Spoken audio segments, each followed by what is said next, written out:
2-4টা তেল আনি। কাছে টাকা টোকা নাই, কিছু তেল বেচি। আমরা প্রকাশ্যে বিক্রি করি না। 100 লিটার তেল আছে। কেউ যদি বিপদে পড়ে তেল তো পাম্পে যা সিরিয়াল নিয়ে আনা যাওয়া সম্ভব না। খুপরি ভাঙাড়ি দোকানেও মিলছে অকটেন ডিজেল। বিভিন্ন জায়গায় অভিযানে জব্দ অবৈধ মজুদ। পর্যাপ্ত আমদানি সত্ত্বেও ব্যবস্থাপনার অভাবে অস্থিরতা বলছেন বিশেষজ্ঞরা। হঠাৎ হামের প্রাদুর্ভাব ও শিশু মৃত্যুতে বাড়ছে উদ্বেগ। 9 মাস বয়সে টিকা থাকলেও আক্রান্তের বেশিরভাগ আরও কম বয়সী। পরিস্থিতি মোকাবিলায় বয়সসীমা কমানোর পরামর্শ। একটা মুদি দোকানের সামনে আইসক্রিমের ফ্রিজ রেখে দেয়। ফুটপাতের 4টা লাইন যদি রাস্তার মধ্যে থাকে তাহলে মানুষ কোথা থেকে হাঁটবে বলেন? শুধু তার আমরা রাখি না ভাই, আঙ্গ মতো সবাই রাখে। রাজধানীতে ফুটপাত দখল করে চলছে ব্যবসা। নেই হাঁটার পথ, নির্বিকার ব্যবসায়ীরা। কাল থেকে অভিযান নামছে ডিপি। হকারদের জন্য হলিডে মার্কেট চালুর পরিকল্পনা। রোহিঙ্গাদের জন্য সহায়তা কমে যাওয়ায় অর্থ সংকট। খাদ্য সহায়তা ব্যবস্থায় আসছে পরিবর্তন। 1 এপ্রিল থেকে 3টি ভিন্ন ক্যাটাগরিতে রেশন প্রদান করবে ডব্লিউএফপি। এবং ইসরায়েলের তেল শোধনাগারে হামলা, ইরানের যুদ্ধ আরও 4 থেকে 6 সপ্তাহ, জানালো হোয়াইট হাউস। হরমুজ না খুললে বিদ্যুৎ জ্বালানি স্থাপনা ধ্বংসের হুঁশিয়ারি ট্রাম্পের।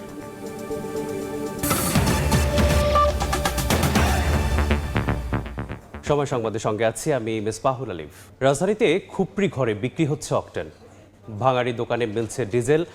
রাজধানীর পার্শ্ববর্তী এলাকা কেরানীগঞ্জেও যেখানে সেখানে মিলছে জ্বালানি তেল। কালোবাজারি প্রমাণ করে জ্বালানি তেলের উপর সরকারের নিয়ন্ত্রণ নেই বলছেন বিশেষজ্ঞ। মঞ্জুরুল হক মঞ্জুর, ক্যামেরায় বুলবুল রেজা রিপোর্ট। আমি মানুষের উপকারের জন্য এটা খারাইছি, তেল পাওয়া গেছে না। কেউ যদি বিপদে পড়ে তেল তো পাম্পে যা সিরিয়াল নিয়ে আনা যাওয়া সম্ভব না। আমরা পাম্পের রেটের মতো বিক্রি করছি। সময় সংবাদের ক্যামেরা দেখা মাত্রই দৌড়। কিন্তু কেন? ক্যামেরা দেখে এত ভয়ের কারণ কি?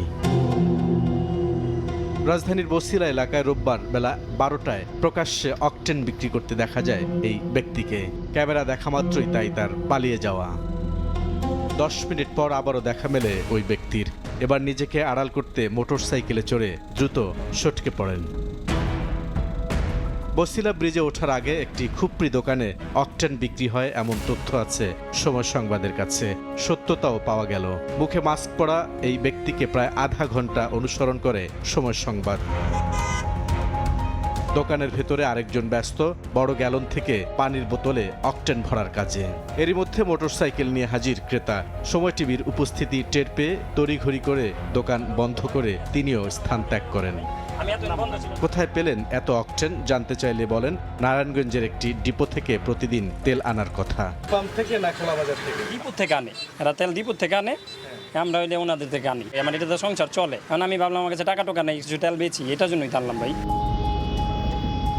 বসিলা ব্রিজ পার হয়ে ঘাটার চরে গিয়ে দেখা গেল পিকআপ ভ্যানে ডিজেল সরবরাহ করছেন এক দোকানি। এলাকা ভিত্তিকের কিছু আর কি সার্ভিস দেওয়ার জন্য আনছি। এরকম আমরা প্রকাশ্যে বিক্রি করি না। ওরা আনে আরেক জায়গার থেকে, ওরা থার্ড পার্টি, ওরা আইসে দেওয়া যায়। এখন আমি তো ওদেরকে ভালো মতো চিনি না। আর কেরানীগঞ্জের জাউলাবাড়ি, বামনসুর সহ আশপাশের বিভিন্ন এলাকায় প্রকাশ্যেই বিক্রি হচ্ছে ডিজেল। আরেকজনের তেল আপনি কিভাবে রাখেন? আমার থেকে তেল নিত, এখন রেখে গেছে। আর এইটা আপনার? এটা 5 গ্রাম আছে। ব্যান গাড়ি খেপ মারি না, বুঝে নেওয়ার সময় যে 2-4টা তেল আনি। মোহাম্মদপুর মিরপুর বেড়িবাঁধে ভাঙারির দোকানে বিক্রি হচ্ছে ডিজেল। কারো আবার সহজ স্বীকারোক্তি তেল মজুত করার। ডিজেল আছে। শুধু ডিজেল? ডিজেল কত করে বিক্রি হয়? এই যার থেকে যা নিতে পারি। এ তো যে না পাইলে, যারা না পায় তারা আর নেয়। রিজার্ভ কই আপনি দেন না, আপনার তেল কই রিজার্ভ? 100 লিটার তেল আছে। কেউ যদি বিপদে পড়ে তেল তো পাম্পে যা সিরিয়াল নিয়ে আনা যাওয়া সম্ভব না। কালোবাজারি ঠেকাতে সরকারকে কঠোর হওয়ার বিকল্প নেই বলছেন বিশেষজ্ঞ। জাহাজ থেকে তেল খালাস হওয়া শুরু করে কনজিউমার পর্যন্ত যে তেলের সাপ্লাই চেন, এই চেনের উপরে শতভাগ যদি সরকারের নিয়ন্ত্রণ না থাকে এবং সাপ্লাইয়ে যদি স্বচ্ছতা নিশ্চিত না করা যায়, তাহলে কালো বাজার ঠেকানো যাবে না। সেই নিয়ন্ত্রণটা এখনও সরকার প্রতিষ্ঠিত করতে পারেনি। এটি তার প্রমাণ যে সব জায়গায় তেলের অলরেডি কালো বাজার এস্টাবলিশড হয়ে গেছে। বাংলাদেশের আইনে মজুতদারির জন্য কঠোর সাজার বিধান রয়েছে। তেল নিয়ে চলছে তেলেসমাতি, থেমে নেই কালোবাজারিরা। খোলা বাজারে ক্রেতা বিক্রেতার মধ্যে চলছে লুকোচুরি। খুপরি দোকানে মিলছে অকটেন, আর ভাঙারির দোকানে পাওয়া যাচ্ছে ডিজেল। বুলবুল রেজা, সময় সংবাদ, ঢাকা। এদিকে রাজধানী সহ দেশের বিভিন্ন জায়গায় পাম্পগুলোতে তেলের জন্য অপেক্ষার চিত্র বদলায়নি। বিস্তারিত জানাতে রাজধানীর বিজয় সরণি থেকে যুক্ত হচ্ছেন সহকর্মী শফিকুজ্জামান রুবেল এবং গাইবান্ধায় আছেন বিপ্লব ইসলাম। শুরুতে যাচ্ছি রুবেলের কাছে। রুবেল, তেল নিয়ে দেশে যে চলমান ভোগান্তি তৈরি হয়েছে তা যেন কাটছেই না। আজকেও আমরা দেখতে পাচ্ছি সকাল থেকেই পাম্পগুলোতে তেল সংগ্রহের জন্য যানবাহন নিয়ে কিন্তু দীর্ঘ লাইন। আমরা এই মুহূর্তে রয়েছি বিজয় সরণি একটি পাম্পে। আমরা দেখতে পাচ্ছি বিশেষ করে বরাবরের মতোই যারা তেলে গাড়ি চালান তাদের লাইন কিন্তু ভোর থেকেই, এবং তারা তেল সংগ্রহ করার জন্য এই যাতে খুব দ্রুত বা খুব অল্প সময়ের মধ্যে নিতে পারেন এই জন্য খুব তাড়াতাড়ি এখানে এসছেন। অনেকের সাথে আমরা কথা বলেছি যে 1.5 ঘন্টা 2 ঘন্টা যাবত অনেকে অপেক্ষা করছেন। এই লাইনটি ধীরে ধীরে আমরা বড়ই হতে দেখছি, এবং আপনারা জানেন যে এই যে তেল নিয়ে এই দুর্ভোগ সেটা কিন্তু আজকে মেলা দিন বলা যায় যে কয়েক সপ্তাহ হয়ে গেছে, কিন্তু সেই সংকটটা আসলে সমাধান হচ্ছে না।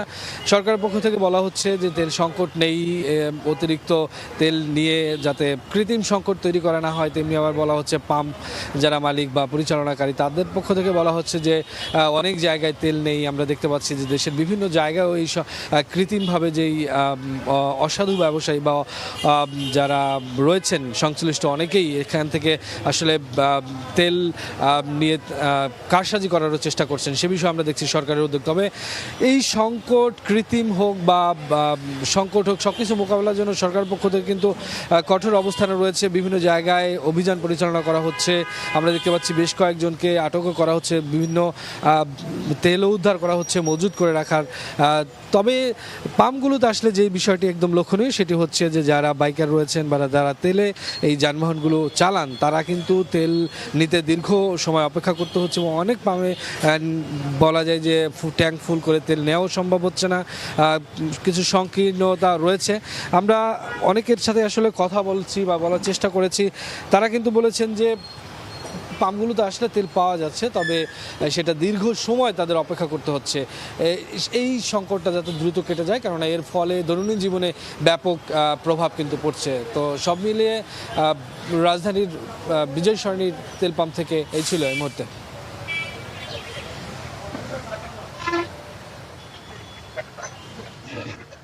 গাইবান্ধায় তেলের যে সংকট এটিও কিন্তু আজকেও আমরা দেখছি যে বাইক চালক সহ বিভিন্ন চালকরা কিন্তু আজকেও জেলার যে 22টি ফিলিং স্টেশন রয়েছে এই ফিলিং স্টেশনগুলোর সামনে কিন্তু দীর্ঘ লাইনে দাঁড়িয়ে আছেন। আমরা যদি বলি যে এই যে 22টি ফিলিং স্টেশন জেলায় রয়েছে এই ফিলিং স্টেশনগুলো থেকে কিন্তু রেশনিং পদ্ধতিতে 2 দিন 3 দিন পর পর কিন্তু এই চালকদেরকে তেল দেওয়া হচ্ছে।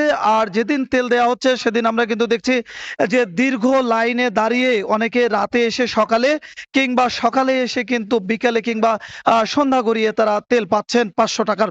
এই তেল যে সংকট সেই সংকট নিয়ে কিন্তু চালকরা ক্ষুব্ধ প্রকাশ করেছেন। তারা যেটি বলছেন যে তেল তারা নিচ্ছেন তারা একদিনের চাহিদাও তাদের পূরণ হচ্ছে না, কোথাও 200 টাকার কোথাও 500 টাকার তাদেরকে কিন্তু তেল দেওয়া হচ্ছে।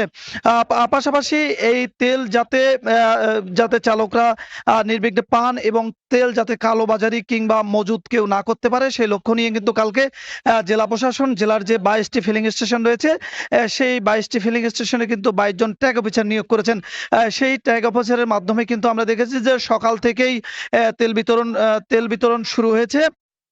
সেই বিতরণের কিন্তু আমি আছি গাইবান্ধা এর আর রহমান সন্স ফিলিং স্টেশনে। এই স্টেশনটিতে কিন্তু সকাল থেকেই দীর্ঘ লাইনে দাঁড়িয়ে কিন্তু অপেক্ষা করছেন, কিন্তু এখনো তেল বিতরণ শুরু হয়নি।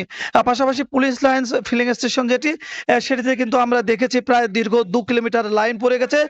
সেই লাইনে দাঁড়িয়ে কিন্তু তারা তেলের জন্য অপেক্ষা করছেন। চালকরা যেটা দাবি করছেন যে 500 টাকার যে তেল দেয়া হচ্ছে সেই তেলের পরিমাণটা যাতে বাড়ানো যায়, যাতে সকল চালকরা নির্বিঘ্নে তারা তেল নিতে পারেন সে ব্যবস্থার জন্য কিন্তু তারা দাবি করেছেন। পাশাপাশি গ্রাম বাজারে যে তেল পাওয়া যায় যে মজুদদারি সেটির জন্য কঠোর হস্তে নিরসন করা হয় এটির জন্য কিন্তু তারা দাবি করেছেন। এই ছিল গাইবান্ধা ফিলিং স্টেশন থেকে তেল সংকটের সর্বশেষ খবর। যুক্ত ছিলাম গাইবান্ধা থেকে এবং শুরুতেই যুক্ত ছিলাম রাজধানীর বিজয় সরণি থেকে। বিদ্যুৎ জ্বালানি ও খনিজ সম্পদ মন্ত্রী প্রতিমন্ত্রীর সঙ্গে বৈঠকের পাশাপাশি বেশ কিছু কর্মসূচিতে সকাল থেকেই সচিবালয়ে ব্যস্ত সময় পার করছেন প্রধানমন্ত্রী তারেক রহমান। বিস্তারিত জানাতে সচিবালয়ে থেকে সরাসরি যুক্ত হচ্ছেন সহকর্মী প্রসূন আশিস।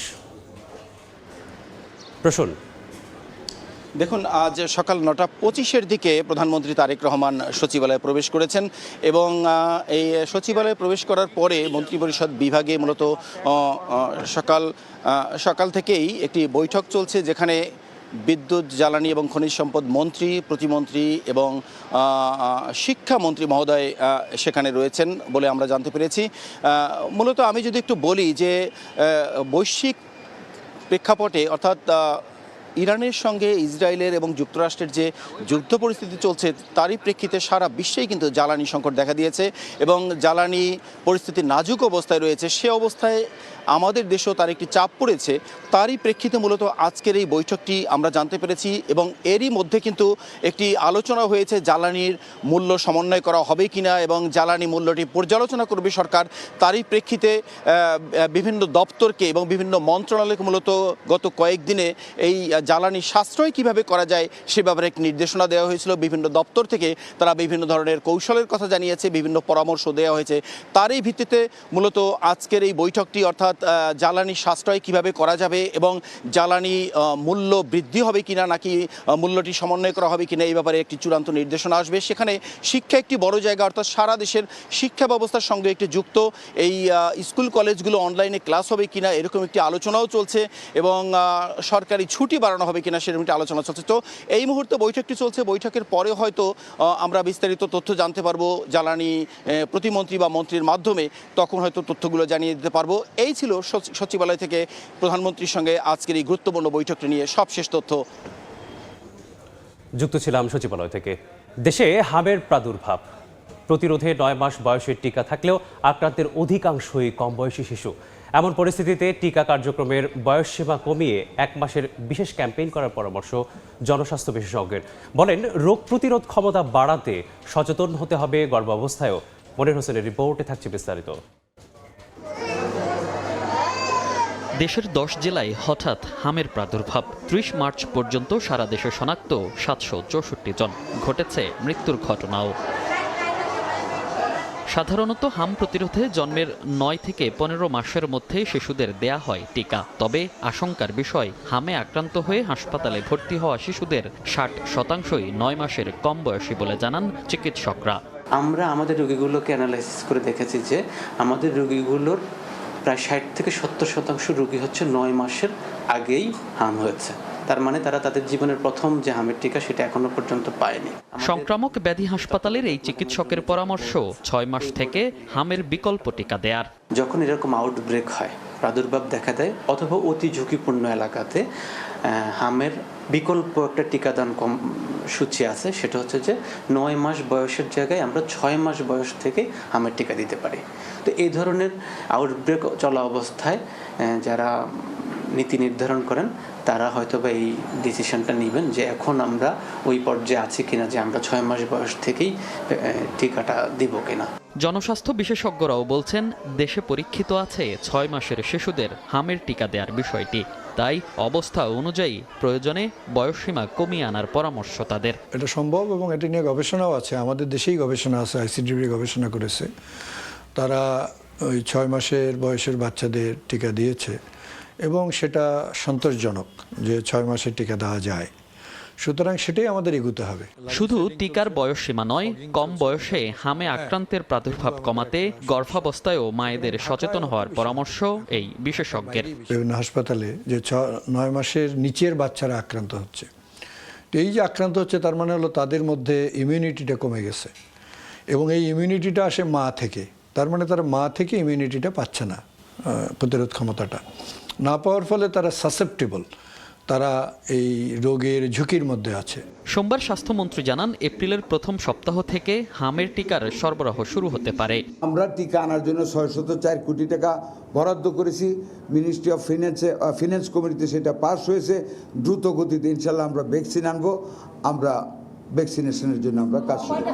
মনির হোসেন, সময় সংবাদ, ঢাকা। হামের আক্রমণ পরিস্থিতি নিয়ে জানাতে রাজশাহী থেকে মওদুদ রানা ও চাঁপাইনবাবগঞ্জ থেকে যোগ দিচ্ছেন সহকর্মী জাহাঙ্গীর আলম। শুরুতেই যুক্ত হব মওদুদ রানার কাছে। সারা দেশে হামের প্রাদুর্ভাব বেড়েছে এবং রাজশাহী সহ উত্তরাঞ্চলও হামের যে সংক্রমণের ঘটনা সেটি বেশি ঘটছে। রাজশাহী মেডিকেল কলেজ হাসপাতালে এই মুহূর্তে হামের চিকিৎসাধীন রোগী রয়েছে প্রায় শতাধিক। এমন পরিস্থিতিতে রাজশাহী মেডিকেল কলেজ হাসপাতালে সার্বিক কার্যক্রম দেখভাল করার জন্য স্বাস্থ্য মন্ত্রণালয় থেকে একটি প্রতিনিধি দল রয়েছে। সেখানে স্বাস্থ্য অধিদপ্তরের যিনি মহাপরিচালক রয়েছেন তিনি উপস্থিত রয়েছেন এবং একই সাথে স্বাস্থ্যসেবা বিভাগের যিনি সচিব রয়েছেন কামরুজ্জামান চৌধুরী তিনিও রয়েছেন। তারা কিছুক্ষণ আগেই এখানে পৌঁছেছেন এবং স্বাস্থ্য অধিদপ্তরের মহাপরিচালক নীতিশ চন্দ্র রায় সহ স্বাস্থ্যসেবা বিভাগের যিনি সচিব তারা এই মুহূর্তে পরিচালকের সাথে বৈঠক করছেন এবং এই বৈঠক শেষেই তারা যে আইসিইউ রয়েছে সেই আইসিইউতে আসবেন এবং সেখানে 3টি ভেন্টিলেটর রাজশাহী মেডিকেল কলেজ হাসপাতালকে প্রদান করবেন। এবং জানিয়ে রাখি যে সম্প্রতি রাজশাহী মেডিকেল কলেজ হাসপাতালে শিশু রোগী আসলে মৃত্যুর ঘটনা অনেক বেশি ঘটেছে এবং প্রায় 50-এর মতো শিশু রোগী আইসিইউর জন্য অপেক্ষমান থেকেও আইসিইউ না পেয়ে মারা গেছে বলে এখানে অভিযোগ উঠেছে এবং একই সাথে 29 জন শিশু হামে আক্রান্ত হয়ে মারা গেছে বলে সেটিও গণমাধ্যমে এসেছে এবং এর পরপরই আসলে স্বাস্থ্য মন্ত্রণালয় সহ সারা দেশের চিকিৎসকরা আসলে নড়ে চড়ে বসে। গতকাল আমরা দেখেছিলাম যে বিএনপির স্বাস্থ্য বিষয়ক সম্পাদক তিনি রাজশাহী মেডিকেল কলেজ হাসপাতাল পরিদর্শন করেছে এবং এরপরই আসলে স্বাস্থ্য মন্ত্রণালয় থেকে দুজন ঊর্ধ্বতন এখানে এসেছেন এবং আজকে তারা এই আইসিইউতে 3টি ভেন্টিলেটর দিবেন এবং আমরা যেটি দেখেছি যে হামের যে চিকিৎসা সেটি চলছে এবং এখানকার চিকিৎসকরা যেটি জানিয়েছেন যে এখন পর্যন্ত 280 জন হামে আক্রান্ত হয়েছেন এবং চিকিৎসা চলছে। তারা একটি বিশেষায়িত ওয়ার্ড এবং 2টি ওয়ার্ডে কর্নার স্থাপন করেছে এবং তারা যেটি বলছেন তারা সর্বোচ্চ সেবা দিবেন এবং আজকে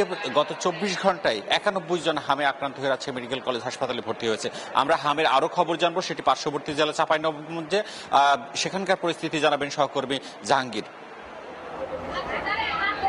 চাঁপাইনবাবগঞ্জ জেলায় জুড়েই আসলে হাম এবং যে শিশুর যে নিউমোনিয়া রোগ এর সাম্প্রতিক সময়ে ব্যাপক উপসর্গ দেখা যায়। তার ফলে অভিভাবকরা হাসপাতালগুলোতে আসলে সে শিশুদেরকে নিয়ে আসে। এরপরে যেটা দেখা যায় যে বিভিন্ন উপসর্গ হামের সেগুলো তাদের মধ্যে পরিলক্ষিত হয়। পরবর্তীতে পরীক্ষা নিরীক্ষার পর জানা যায় তারা হামে আক্রান্ত। এবং আমি এই মুহূর্তে আছি আড়াইশো বিশিষ্ট জেলা হাসপাতালের হাম কোয়ারেন্টাইনের যে আইসোলেশন সেন্টার সেখানে রয়েছে এবং এটি মূলত একটি কিডনি ডায়ালিসিস সেন্টার। সেটিকে আসলে অতিরিক্ত রোগীর চাপ থাকার কারণে সেটিকে হাম আইসোলেশন সেন্টার হিসেবে চিহ্নিত করা হয়েছে এবং এখানে চিকিৎসা দেওয়া হচ্ছে। আমরা দেখতে পাচ্ছি যে পুরো আইসোলেশন সেন্টারটিতেই মাত্র 4টি বেড রয়েছে, বাকি সবাইকে মূলত চিকিৎসা দেওয়া হচ্ছে মেঝেতে। অর্থাৎ এখানকার চিকিৎসক এবং হাসপাতাল কর্তৃপক্ষ বলছে আসলে অতিরিক্ত রোগীর চাপ থাকার কারণেই মূলত এটি হয়েছে এবং শিশুদেরকে বাড়তি যত্ন নেওয়ার পরামর্শ দিচ্ছেন তারা। চিকিৎসকরা বলছেন যে হামের যে টিকা সরকারিভাবে দেওয়া হয় সেটি না দেওয়ার কারণে এবং সচেতনতার অভাবেই মূলত এই ঘটনা ঘটেছে। টিকা কার্যক্রম শুরু হলে বা চিকিৎসা কার্যক্রম গতিশীল হলে আসলে এই যে অবস্থা এখন সেটির উন্নতি ঘটবে। আমরা এই মুহূর্তে চাঁপাইনবাবগঞ্জ জেলা হাসপাতালে 76 জন শিশু এই মুহূর্তে তারা আইসোলেশন হাম আইসোলেশন সেন্টারে চিকিৎসা নিচ্ছে। পাশাপাশি গত 3 মাসে 5 জনের মৃত্যু সহ গত 3 মাসে এই হাসপাতালে ভর্তি হয়েছে হাম আক্রান্ত হয়ে প্রায় 5 শতাধিক রোগী। এই ছিল চাঁপাইনবাবগঞ্জ জেলা হাসপাতাল থেকে হাম রোগে আক্রান্তের সর্বশেষ। হামের সংক্রমণ পরিস্থিতি জানছিলাম চাঁপাইনবাবগঞ্জ এবং রাজশাহী থেকে। গাড়ির টায়ার, ভারী যন্ত্রপাতি, ফার্নিচার কিংবা খাবারের দোকান, বৈধ সীমানা ছাড়িয়ে ফুটপাত দখল করে চলছে ব্যবসা। বছরের পর বছর ধরে হাঁটার পথটুকু পাচ্ছে না রাজধানীবাসী। এবার পরিস্থিতি বদলাতে 1 এপ্রিল থেকে বৈধ সীমানার বাইরে ফুটপাত দখল করে রাখা সব ব্যবসা প্রতিষ্ঠানের বিরুদ্ধে অভিযানে নামছে পুলিশ। সালাউদ্দিনের তোলা ছবিতে বিস্তারিত জানাচ্ছেন তারবিন হাসান বেগ। জলাইখালের 2 পাশেই রাস্তাঘাটে মালামাল রাখে। রাস্তায় না হাঁটতে পেরে এই যে বলে আমাকে নিচে নেমে হাঁটতে হবে, আমি রিক্সের মধ্যে পড়বো। যখন ফুটপাত মানুষ ইউজ করতে পারে না তখন স্বাভাবিকভাবে সে করে কি রাস্তা নেমে আসে। চারদিকে সারি সারি টায়ার আর যন্ত্রাংশ, এ যেন গ্যারেজের অন্দরমহল। চেনারই উপায় নেই হাঁটার পথ। ফুটপাত দখল করে এভাবেই চলছে ব্যবসা। রাজধানীর ধোলাইখালের ফুটপাত পুরোপুরি দখলের কারণে ভোগান্তি তৈরি হলেও নির্বিকার ব্যবসায়ীরা। এদিকে ভাই আগের থেকে এরকম চলতেছে, বুঝছেন, আমরা তো একা না, এদিকে সবাই আজকে থেকে না বহু বছর থেকে প্রচলিত হয়ে আসছে, চলতে থাকে। শুধু তো আমরা রাখি না ভাই, আঙ্গ মতো সবাই রাখে। মানে সিরিয়াল দেখেন, ধরেন আমার এই মালটা আমি যদি না রাখি, ওই যে বাইরের ওই দোকানটা আমার কাস্টমারটাকে নিয়ে নেবে, এই কারণে আমার রাখা। কাস্টমার মনে করেন গোডাউনে কম যায়, এই জন্য বাইরে রাখা হয়। শুধু ধোলাইখাল নয়, নগরীর বিভিন্ন এলাকায় একই চিত্র। দোকানের সামনে ফুটপাত জুড়ে রাখা হয়েছে ফার্নিচার, খাবার আর মুদিপণ্যের মালামাল। চলাচলে প্রতিদিনই ভোগান্তি পোহাতে হচ্ছে পথচারীদের। একটা মুদি দোকানের সামনে আইসক্রিমের ফ্রিজ রেখে দেয়, রাস্তা দিয়ে আমরা হাঁটতে পারি না সবসময়। ফুটপাতে হাঁটা জায়গা নেই, তার জন্য আমরা এই রোড দিয়ে হাঁটাহাঁটি করতেছি। এই ফুটপাতের 4টা লাইন যদি রাস্তার মধ্যে থাকে তাহলে মানুষ কোথা থেকে হাঁটবে বলেন? বিগত দিন থেকে যত রকম নেতাকর্মী বাংলাদেশে আসছে, সবাই বলছে যে আমরা ফুটপথ ক্লিয়ার করব, জনগণের জন্য সুন্দর করে দিব, কিন্তু এটা শুধু এই টিভি মিডিয়া পর্যন্তই হয়। এই অবস্থায় বুধবার থেকে বৈধ সীমানার বাইরে ফুটপাত দখল করে রাখা সব ব্যবসা প্রতিষ্ঠানের বিরুদ্ধে অভিযানে নামছে ডিএমপি। যে সমস্ত ব্যবসা প্রতিষ্ঠান তাদের বৈধ জায়গার বাইরে এক্সটেনশন আকারে ফুটপাতকে দখল করে ব্যবহার করছে, আমরা এবার এটাকে আমরা দখলমুক্ত করব। আমরা এবার এই কাজটা করতে যাচ্ছি 1 এপ্রিল থেকে। এছাড়া হকারদের জন্য নির্ধারিত এলাকায় শীঘ্রই হলিডে ও নাইট মার্কেট চালু করতে কাজ করছে সংশ্লিষ্টরা। তানভীর হাসান মেঘ, সময় সংবাদ, ঢাকা। রোহিঙ্গাদের খাদ্য সহায়তা ব্যবস্থায় আসছে গুরুত্বপূর্ণ পরিবর্তন। 1 এপ্রিল থেকে 3টি ভিন্ন ক্যাটাগরিতে সহায়তা কার্যক্রম চালু করতে যাচ্ছে বিশ্ব খাদ্য সংস্থা। কক্সবাজার ও ভাসানচরে অবস্থান ভেদে সহায়তার অর্থমূল্য থাকবে পার্থক্য। বাংলাদেশে আশ্রিত রোহিঙ্গাদের সংখ্যা বাড়লেও আন্তর্জাতিক অর্থায়ন কমে যাওয়ায় পরিস্থিতি জটিল হয়ে উঠছে। মোহাম্মদ ফরাজের ক্যামেরায় থাকছে সুজাউদ্দিন রুবেলের রিপোর্ট। 2017 সালের 25শে আগস্ট মিয়ানমারের রাখাইন রাজ্যে সামরিক অভিযান শুরু হলে কক্সবাজারের উখিয়া ও টেকনাফ সীমান্তে রোহিঙ্গাদের ঢল নামে। শরণার্থী ত্রাণ ও প্রত্যাবাসন কমিশনের তথ্য অনুযায়ী ওই সময় বড় আকারে রোহিঙ্গা অনুপ্রবেশ ঘটে। বর্তমানে বাংলাদেশে আশ্রিত রোহিঙ্গার সংখ্যা প্রায় 12 লাখ। প্রতি বছর জন্ম নিচ্ছে আরও প্রায় 30,000 শিশু। এদের মধ্যে 78% নারী ও শিশু এবং প্রায় 12% প্রতিবন্ধী ব্যক্তি। বৈদেশিক সাহায্য যদি না থাকে, রোহিঙ্গাদের খাদ্য নিরাপত্তা অনেক বেশি সংকুচিত হয়ে যায়। এর প্রতিক্রিয়ায় সীমান্ত যে অপরাধগুলো আছে সেগুলোতে জড়িয়ে যাচ্ছে। ক্যাম্পের মধ্যেও আইন শৃঙ্খলা পরিস্থিতির অবনতি ঘটছে। বর্তমানে এই বিশাল জনগোষ্ঠীকে খাদ্য সহায়তা দিয়ে আসছে বিশ্ব খাদ্য কর্মসূচি WFP। এতদিন জনপ্রতি মাসে $12 সমপরিমাণ খাদ্য সহায়তা দেওয়া হতো। এবার নতুন ব্যবস্থায় রোহিঙ্গাদের 3টি ক্যাটাগরিতে ভাগ করা হচ্ছে। পরিবারের খাদ্য নিরাপত্তা অবস্থা ও সম্ভাব্য খাদ্য ঘাটতির ভিত্তিতে নির্ধারিত হবে সহায়তার পরিমাণ। ফলে 1 এপ্রিল থেকে ভিন্ন ভিন্ন হারে রেশন প্রদান করবে WFP। শরণার্থী ত্রাণ ও প্রত্যাবাসন কমিশন জানায়, বড় দাতা দেশ বিশেষ করে যুক্তরাষ্ট্রের সহায়তা কমে যাওয়ায় অর্থ সংকট দেখা দিয়েছে। এ কারণে WFP এখন নিড বেস পদ্ধতিতে সহায়তা দিতে যাচ্ছে। সীমিত সম্পদের মধ্যে পরিস্থিতি মোকাবেলায় সচেতনতা বৃদ্ধি এবং কমিউনিটিকে সম্পৃক্ত করার উপর গুরুত্ব দেওয়া হচ্ছে। যেসব পরিবারে সক্ষম জনশক্তি আছে তারা বিভিন্ন এজেন্সিতে, NGOতে ভলান্টিয়ার হিসাবে, পেইড ভলান্টিয়ার হিসেবে কাজ করে। ক্যাম্পের ভিতরেই ছোটোখাটো দোকান টোকান করে। এরকম ফ্যামিলি তারা UNHCR এর ডাটাবেজের উপর নির্ভর করে এটা করছে। তবে এই সিদ্ধান্তে অসন্তোষ প্রকাশ করেছেন রোহিঙ্গা নেতারা। তাদের আশঙ্কা, সহায়তা কমে গেলে ক্যাম্পে অপরাধ প্রবণতা বাড়তে পারে।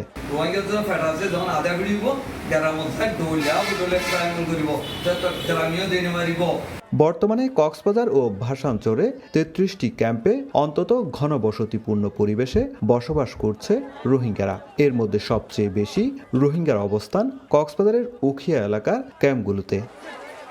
সুজাউদ্দিন রুবেল, সময় সংবাদ, কক্সবাজার। ইরানের সঙ্গে যুদ্ধ আরও 4 থেকে 6 সপ্তাহ চলতে পারে বলে জানিয়েছে হোয়াইট হাউস।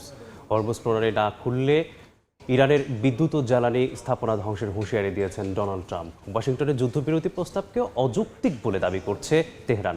এদিকে ইসরায়েলের হাইফায় তেল শোধনাগারে হামলা চালিয়েছে IRGC। ইরানে যুক্তরাষ্ট্র ও ইসরায়েলের যৌথ হামলার পঞ্চম সপ্তাহ চলছে, তবুও যুদ্ধ থামার কোনো সম্ভাবনাই দেখছে না বিশ্ববাসী। স্থানীয় সময় সোমবারও ইসরায়েলের বিভিন্ন স্থানে হামলা চালিয়েছে ইরান। ক্ষেপণাস্ত্র প্রতিহত করার পরও তার ধ্বংসাবশেষ ইসরায়েলের হাইফায় তেল শোধনাগারে আঘাত হানে, এতে মুহূর্তেই আগুন ধরে যায়। একই সময় লেবাননের দক্ষিণাঞ্চল থেকে উত্তর ইসরায়েলে নেতানিয়াহুর সেনাদের লক্ষ্য করে ড্রোন ও রকেট হামলা চালায় হিজবুল্লাহ। মধ্যপ্রাচ্যের বিস্তৃত অঞ্চলেও ইরানের হামলা ছড়িয়ে পড়েছে। সংযুক্ত আরব আমিরাত, কাতার, ইরাক ও বাহরাইনে ড্রোন ও ক্ষেপণাস্ত্র হামলার ঘটনা ঘটেছে।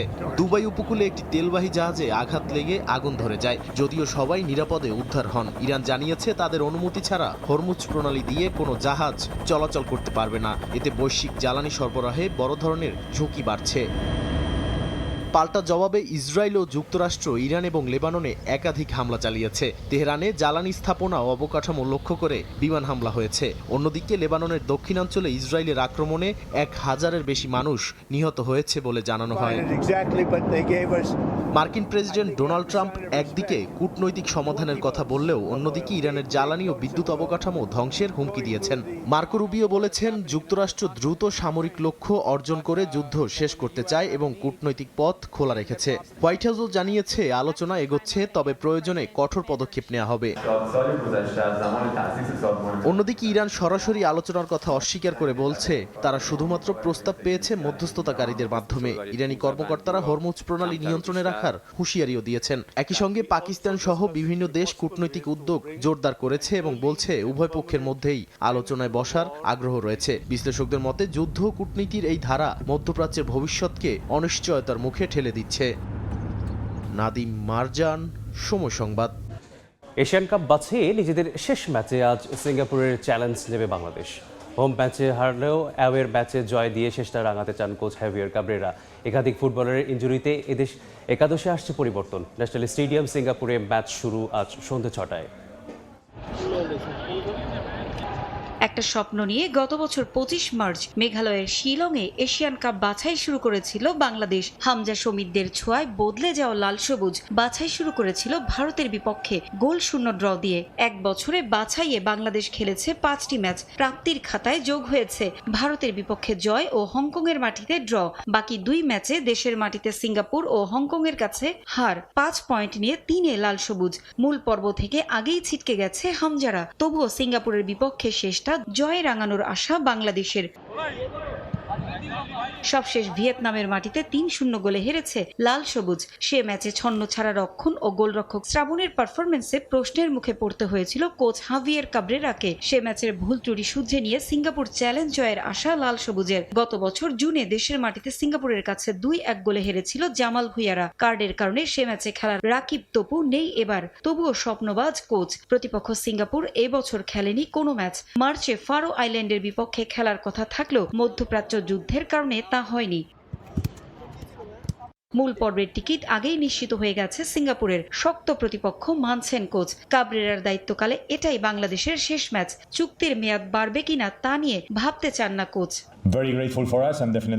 আমরা হোম ম্যাচে হেরেছিলাম, তবে অ্যাওয়ে ম্যাচে জয় পাওয়া সম্ভব। আমাদের লক্ষ্য জয়। মাঠে ওরা ইতিবাচক ফুটবল খেলবে, এটাই প্রত্যাশা আমার। দেখুন, চুক্তি নিয়ে ভাবতে চাই না, আপাতত ম্যাচেই মনোযোগ দিতে চাই। ম্যাচের আগে একাধিক ফুটবলারের ইনজুরি নিয়ে চিন্তায় কোচ হাভিয়ার কাবরেরা। এরই মধ্যে ছিটকে গেছেন আরমান ফয়সাল ফাহিম। ইনজুরি আছে সুমন রেজারও। আক্রমণে তাই মিরাজুলেই ভরসা রাখতে হবে কোচকে। শুরুর একাদশে রাখা হতে পারে মোরসালিনকেও। ফিট হয়ে উঠেছেন কাজিম শাহ ও ফয়সাল আহমেদ ফাহিম। গোল পোস্টে শ্রাবণের পরিবর্তে সম্ভাবনা বেশি মিতুল মার্মাকে সুযোগ দেয়ার। সিঙ্গাপুরে প্রবাসী বাংলাদেশিদের সমর্থনে জয় চান অধিনায়ক জামাল ভুঁইয়া।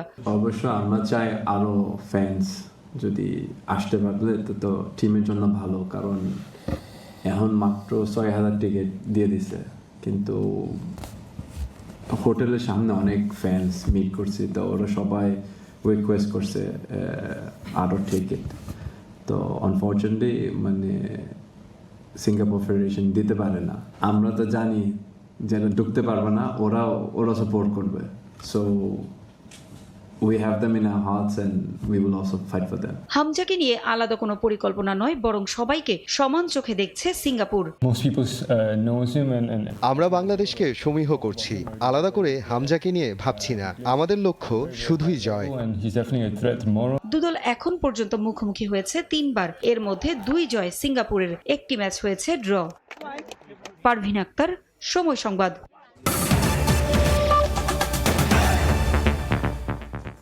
এই ছিল সকাল 10টার সময় সংবাদ। এরপর এ সময়ের বাণিজ্যের সঙ্গে থাকবেন ফরহাদুর রহমান। মেজবা, আপনাকে ধন্যবাদ। এ সময়ের বাণিজ্য নিয়ে আসছি কিছুক্ষণ পর, সঙ্গে থাকুন সময়ের।